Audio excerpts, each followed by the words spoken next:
Hi guys, Alex Taylor down at Lithermore Golf Academy, and today we're going to do a little head-to-head with two of the kind of leading irons for kind of hitting the ball high, hitting it a long way. So Ping have just released the new G400, which I've just done a review for a couple of days ago. So if you've not watched the full review, go and check that video out first. But some very, very impressive figures and performance stats from G400. But one of the other really impressive irons, if that's what you're looking for, was the TAYLORMADE M2. So we're going to hit 5 real balls with each one, kind of give you a bit of feedback on kind of looks and feel, but then we're going to look at some numbers and see which of these, if you're in the market for something that hits it higher, hits it further, you might be one of those guys who maybe struggles getting the ball up in the air. We're going to see which one of these two models potentially might work best in your bag. Now, because it's been a while since I've hit M2, I'm actually going to start with the M2. So like I said, real balls, so using TaylorMade TP5 golf balls on GC Quad, so closed data. Both clubs are a couple of degrees upright, ½ inch longer, stiff shaft. So set up well for me. And certainly TaylorMade, big old chunky club behind the golf ball.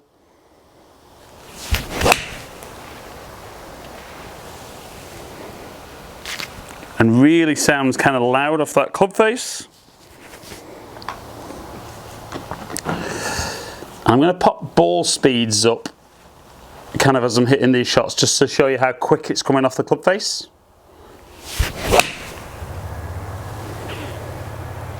And it's very loud, the TaylorMade. Very loud. And kind of very different finish, much more of a kind of polished finish with the TaylorMade. Whereas with the G400, they've gone for more of that finish that they've got on the kind of iBlade and the i200s.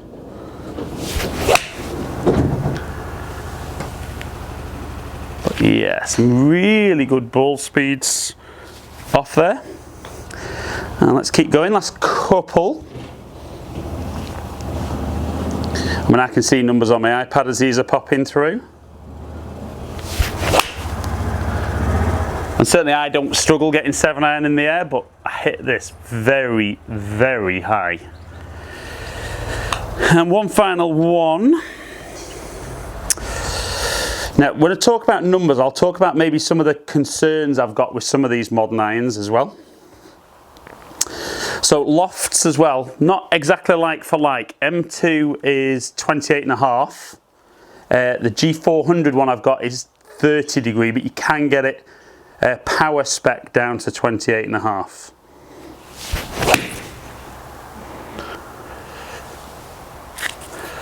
Okay, so 5 good solid ones with M2. Let's switch over onto G400. And certainly when we put G400 down, just between the two, I prefer the look of the G400. Still big, but looking a little bit more like a player's club. I don't think it's quite as loud when the ball comes off the club face. Now, both of these kind of multi-material in the back, and the promise, certainly from both of these, is launch higher, hit it further, with improved sound. So we're kind of G-acoustic with the M2, and certainly the multi-material in the back of the G400 is a very different sound from what they'd normally be, or what the Ping irons have been in the past. I do like the feel of that one.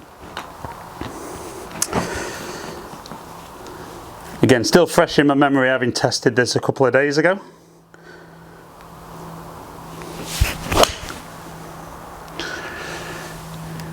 Really good. And I'm interested for me here, not just on kind of how far they go, but how consistent the distances are going to be with both of them.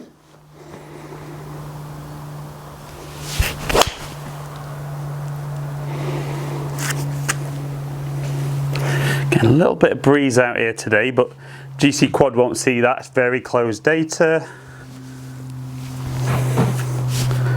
One final one with the Ping.